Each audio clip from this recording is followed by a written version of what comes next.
Ahmedabad crime બ્રાન્ચે નકલી બીપીની દવા બનાવતી આંતરરાજ્ય સિન્ડિકેટનો પર્દાફાશ કર્યો. પોલીસ કમિશનર અને ખોરાક ઔષધ નિયમન તંત્રના સંયુક્ત ઓપરેશનમાં 3 આરોપીની ધરપકડ. અસલી કંપનીના નામ, લેબલ અને બેચ નંબરનો ઉપયોગ કરી નકલી બીપીની દવા બનાવવાનો અને વેચવાનો પર્દાફાશ. નિકાર્ડિયા રિટાર્ડ 10 નામની નકલી દવા બજારમાં વેચાતી હોવાનું સામે આવ્યું. દવામાં નિફેડિપિન સસ્ટેન્ડ રિલીઝ ટેબ્લેટ્સ IP10 mg લખાણ સાથે અસલી કંપનીના બેચ નંબરનો ઉપયોગ કરાયો હતો. અમદાવાદ સહિત ગુજરાતના અલગ અલગ શહેરોના મેડિકલ સ્ટોર સુધી નકલી દવાનો જથ્થો પહોંચાડાયો.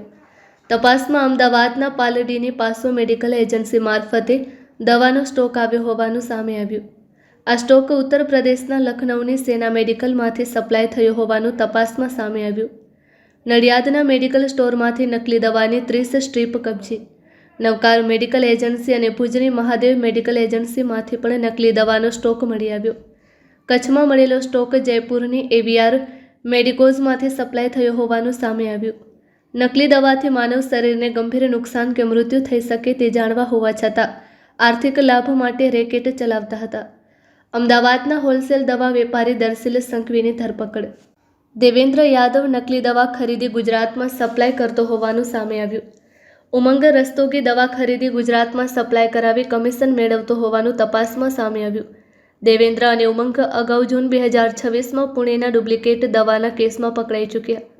ઉમંગ સામે સપ્ટેમ્બર 2022માં GST એક્ટ હેઠળ પણ કેસ નોંધાયેલો.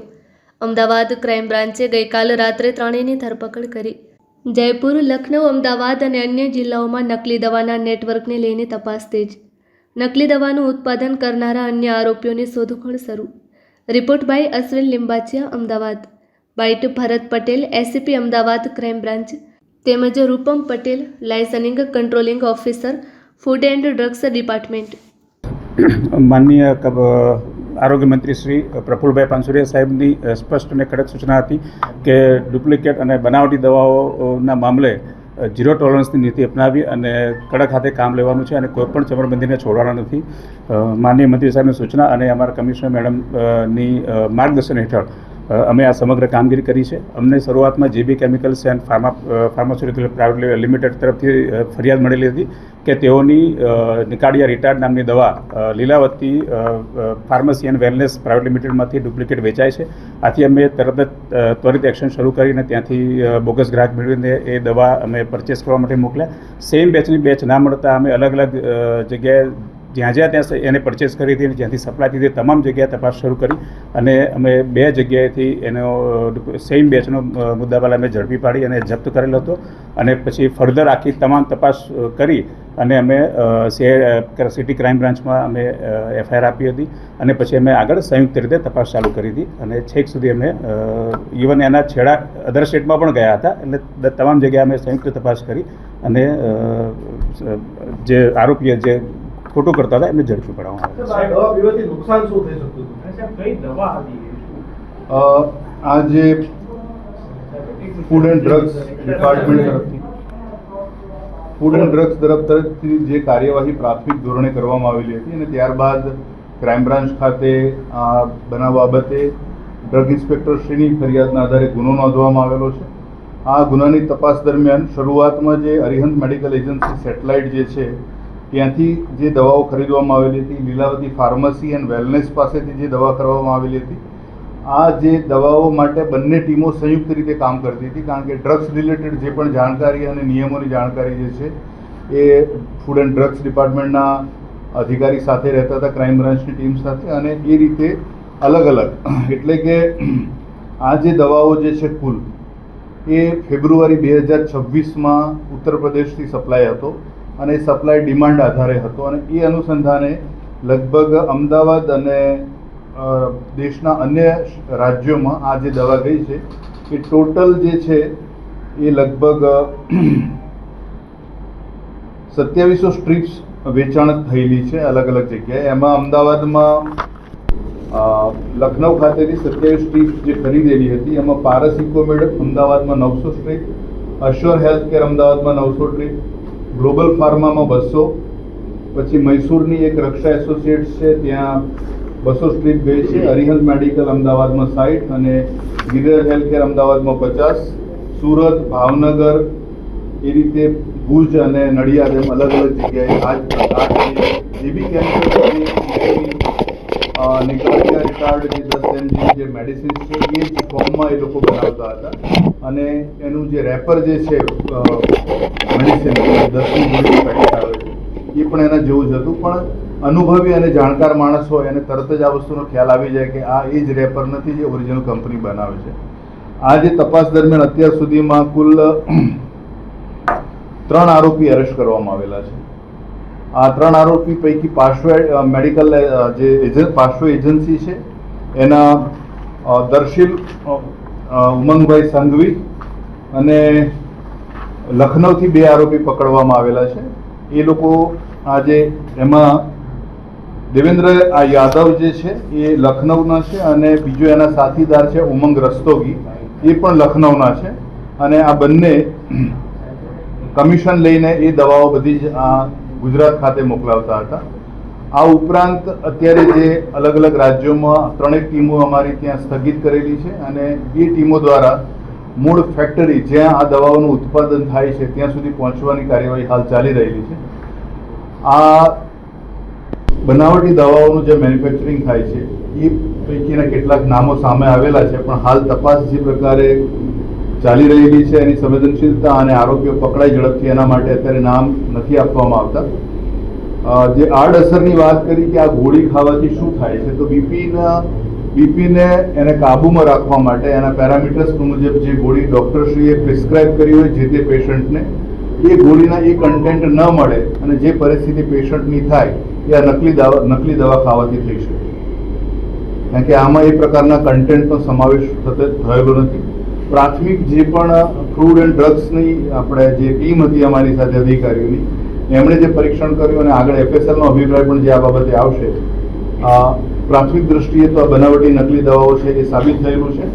આગળની વધુ તપાસ અત્યારે ચાલી રહેલી છે અને આ ઉપરાંત ગુજરાત રાજ્યમાં સમગ્ર તમામ જગ્યાએ કોઈ પણ જગ્યાએ આ જે બનાવટી અથવા તો નકલી મેડિસિન્સ જ્યાં બનતી હશે અથવા તો જે તે મેડિકલ સ્ટોર્સમાં વેચાવાની છે, કોઈ પણ ફરિયાદ અત્યારે તાત્કાલિક પગલાં લેવાની સૂચના છે જે તે વિભાગ તરફથી અને માનનીય પોલીસ કમિશનર શ્રી દ્વારા ચોક્કસ સૂચના આપવામાં આવેલી છે કે આ જે ઇન્વેસ્ટિગેશન જે તપાસ છે એ ખૂબ જ સારી રીતે થાય અને કોઈ પણ આ પ્રકારની માણસોની એટલે સમાજમાં રહેલા તમામ લોકોની એમના હેલ્થ સાથે ચેડા કરનાર ગંભીર પ્રવૃત્તિ વિરુદ્ધ સખતમાં સખત કાર્યવાહી કરવામાં આવશે. આ જે દર્શિલ ગિરીશભાઈ સંઘવી જે છે એ અમદાવાદમાં હોલસેલ દવાનો વેપાર કરે છે. એમના ત્યાંથી જ દવાઓ બીજા રિટેલ જે મેડિકલ સ્ટોર્સ છે જ્યાં જે ડે ટુ ડે ધોરણે એટલે પ્રતિદિન જે દવાઓ મંગાવે છે 10 થી 20 જે પ્રકારે એમની ડિમાન્ડ હોય, જે પ્રકારે એમના સ્ટોર્સથી વેચાણ થતું હોય એ પ્રકારે હોલસેલના વેપારી પાસેથી આ પ્રકારની દવાઓ લેતા હોય છે. એટલે અમદાવાદમાં પાર્શ્વ મેડિકલના દર્શિલભાઈ ત્યાંથી આ જે દવાઓ મળી આવી છે અને એમનાથી જે મેડિકલ સ્ટોર્સ ઉપર જે માહિતી મળી કે આ સ્ટોર્સ ઉપર 10 સ્ટ્રીપ ગઈ છે, આ સ્ટોર ઉપર 20 સ્ટ્રીપ ગઈ છે, તો એ ખરીદી વેચાણના બિલો અને એમણે પણ જે પેશન્ટ્સને વેચેલા છે એ તમામ વસ્તુઓ કબજે કરવામાં આવી છે, દસ્તાવેજ, અને એના કારણે આ જાણતા હતા કે આ દવાઓ બનાવટી છે.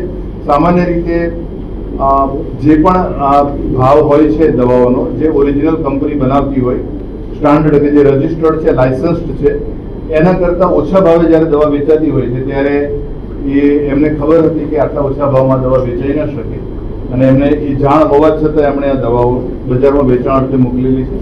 દેવેન્દ્ર યાદવ જે છે એ અને ઉમંગ આ બંને અગાઉ પણ પકડાયેલા છે પૂના ખાતે, મહારાષ્ટ્ર, અને ત્યાં પણ આ જ પ્રકારે નકલી બનાવટી દવાઓનું વેચાણ કમિશનના આધારે કરવામાં એ પકડાયેલા હતા અને એમના વિરુદ્ધ ત્યાં કાર્યવાહી થયેલી હતી. હાલ આ બીજી વખત એ જ આરોપીઓએ ગુજરાતમાં આ પ્રકારનો વેપાર કરવાનો પ્રયત્ન કરેલો છે અને એ સમય એ કરેલો છે અને એ અનુસંધાને હાલ આ તપાસ ચાલી રહી છે. જે મેડિકલ સ્ટોર ધારક જે છે ત્યાં કોઈએ સ્ટ્રીટ વેચી તો જે વખતે 4 માસમાં આ જે પણ દવાઓ આવી એ દવાઓ પેશન્ટ સુધી પહોંચી પણ ગઈ છે. એટલે શરૂઆતમાં જ્યારે જે નાના સ્ટોર્સ જે છે ત્યાં એ ખ્યાલ નથી આવ્યો પ્રાઇમા ફેસી કે આ ખરેખર દવાઓ નકલી હતી. જનરલી દવાઓમાં રિટેલ અને હોલસેલમાં માર્જિન રિટેલમાં માર્જિન 20% હોય છે અને હોલસેલમાં 10% માર્જિન હોય છે સામાન્ય રીતે, અને એ રીતે જ જનરલ વેપાર થતો હોય છે. આ દવા જે ગુજરાતમાં એન્ટર થઈ સેના મેડિકલે જે પાર્શ્વ મેડિકલને આપી તો એમાં એ લોકોએ 18%નું ડિસ્કાઉન્ટ આપેલું છે, જે પોસિબલ નથી, કારણ કે કંપનીમાંથી જ જો જે માર્જિન તમને મળતું હોય 10%, એનાથી વધારે માર્જિન આગળ પોસિબલ નથી. એટલે રૂટીન જે ભાવ છે એના કરતાં બહુ સસ્તી દવા આવતી હોય ત્યારે ચોક્કસ એના પણ શંકા ખરીદનારને પણ જવી જોઈએ કે આ દવા આટલી સસ્તી છે તો પછી એટલી સસ્તી કેમ, તો એમાં એક શંકા સામાન્યપણે ઉદ્ભવે, અને એમાં જો ડિટેલમાં વેરિફિકેશન કરે અને પેકિંગ મટીરિયલથી તો તરત જ ખ્યાલ આવે કે આ ડુપ્લિકેટ દવા છે. સામાન્ય રીતે ફૂડ એન્ડ ડ્રગ અમારા વિભાગમાં અમારા ઇન્સ્પેક્ટર છે, રેગ્યુલર ચેકિંગ અને રેગ્યુલર ઇન્સ્પેક્શન્સ બધા ચાલુ જ હોય છે. માર્કેટમાં રેન્ડમ સેમ્પલિંગ પણ રેગ્યુલર થતા જ હોય છે, અને સેમ્પલિંગમાં જ્યાં પણ ધ્યાનમાં આવે કે અહીંયા દવા કોઈ સ્પુરિયસ છે અથવા તો નોટ ઓફ સ્ટાન્ડર્ડ છે તો એના અન્વયે નિયમ મુજબની કાર્યવાહી થતી જ હોય છે. આ ડ્રગ જે છે પર્ટિક્યુલર, તો એ ડ્રગમાં કંપનીને ધ્યાનમાં આવ્યું કે એની દવા ડુપ્લિકેટ છે. અત્યારે એના કન્ટેન્ટ બાબતે અમે ઓલરેડી સેમ્પલ લઈને મોકલી આપેલા છે, અને જ્યાં પણ ધ્યાનમાં આવ્યું છે ત્યાં કડક ને સખત કાર્યવાહી કરવામાં આવે છે. અત્યારે જે આપણી જે તપાસ થઈ છે એ દરમિયાન સેનના ફાર્મસીએ જે દવા અહીંયા વેચી છે એ લગભગ 3600 ટેબ્લેટ્સ અહીંયા એને પાર્શ્વ મેડિકલે વેચી હતી. પાર્શ્વ મેડિકલ એજન્સીએ એવું પોઈન્ટ છે કે જે ગુજરાતનું એન્ટ્રી દ્વાર અથવા તો પ્રવેશ દ્વાર કહી શકાય કે જેને લખનૌથી અહીંયા લઈને વેચી છે, તો 3600 મેડિકલ હતી. એમાંથી 3600 એમાંથી અમે 1200 ટેબ્લેટ જપ્ત કરી છે. અમે અલગ અલગ 2 જગ્યાએથી, એક રાજકોટથી એક નડિયાદથી અને એક ભાવનગરથી. લોકોએ ચોક્કસપણે જ્યારે દવા ખરીદતી વખતે એ જોવું જોઈએ કે પ્રથમ તો વિથ બિલ જ પરચેસ કરવી જોઈએ. કોઈપણ જગ્યાએ દવા ખરીદે તો બિલનો ચોક્કસ આગ્રહ રાખે.